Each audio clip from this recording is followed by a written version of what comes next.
Red Sox trade deadline recap. Matz May acquired, reacting to Boston's last-minute moves. Boston's trade deadline was a bold gamble, but will it pay off? The 2025 MLB trade deadline just slammed shut, and the Boston Red Sox pulled off some high-stakes moves to fuel their postseason aspirations. Here's the breakdown of their risky roster shuffle, complete with near misses and head-turning surprises. The big haul, Matz and May, reboot the rotation. In a midnight hour deal, Boston snagged lefty reliever Steven Matz from the St. Louis Cardinals, sending prospect Blaze Jordan north.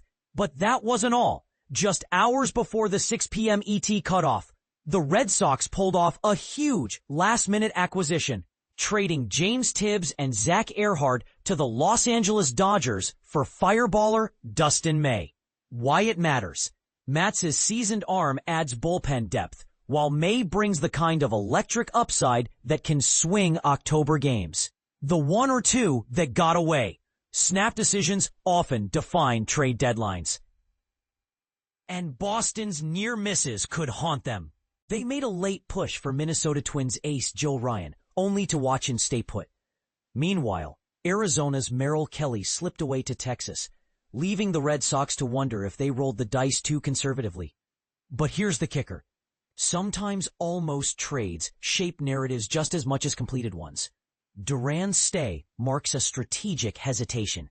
Center fielder Jarren Duran was prime trade bait all season, yet remains in Boston. This move flies in the face of expectations and spells opportunity. The Red Sox are betting on Duran's defensive range and untapped offensive potential to anchor their outfield.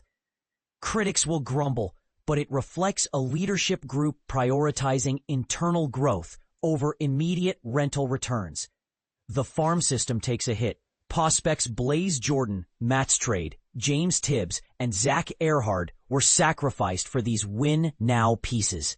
Jordan's power potential was the most eyebrow-raising move. Could this backfire long-term? Debate time.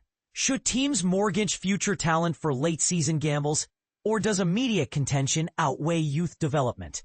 The burning question. Enough for October? With these moves, the Red Sox bolstered their pitching depth. But did they address their real needs? Matz and May provide rotational insurance, but questions linger about Boston's lineup consistency and defensive shaky spots. Let's hear your take. Does this roster now scream World Series contender? Post your verdict in the comments below, where, as always, some very strong opinions are probably already forming.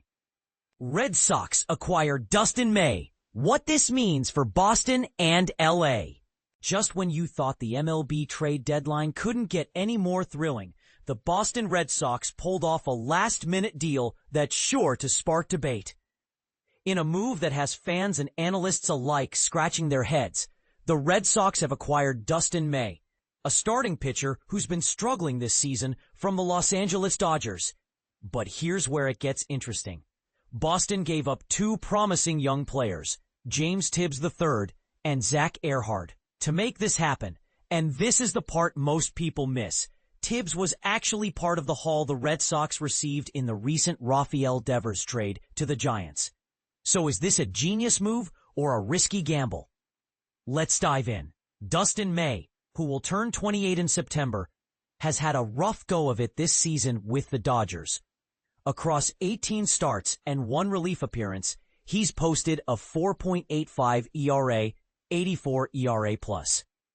To put that in perspective, his performance this year is a far cry from his career ERA+ of 113 across 6 MLB seasons.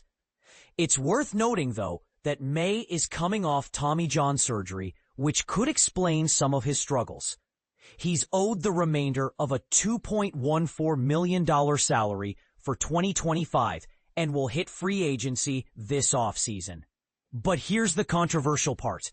Are the Red Sox acquiring a pitcher on the rebound, or are they taking on a project that may not pay off?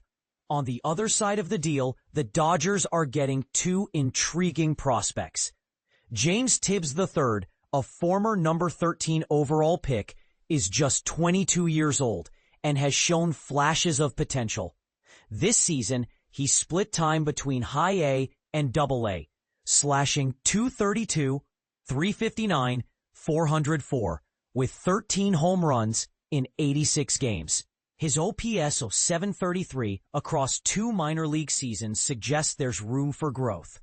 Zack Ehrhard, also 22, has a similar story, with a .737 OPS in his pro career. But the question remains, did the Dodgers just fleece the Red Sox, or are they settling for less in a bid to clear roster space? For Boston, the need for pitching depth is undeniable, especially in their rotation. Even after acquiring Matz from the Cardinals, the Red Sox were still looking to bolster their staff. May does have bullpen experience, but unlike Matz, he's currently stretched out as a starter.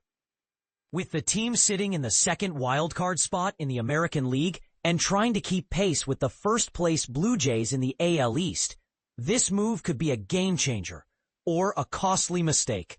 What do you think? Is May the missing piece Boston needs, or is this a desperation move? As for the Dodgers, their rotation is as deep as it gets when healthy.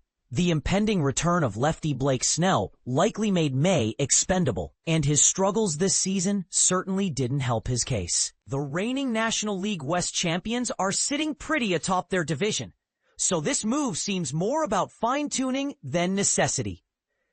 But is letting go of May a sign of confidence in their current roster, or are they underestimating his potential? This trade has all the makings of a classic only time will tell scenario. The Red Sox are betting on May's upside, while the Dodgers are banking on the potential of 2 young prospects. What's your take? Is this a win-win, or did one team clearly come out on top? Let us know in the comments.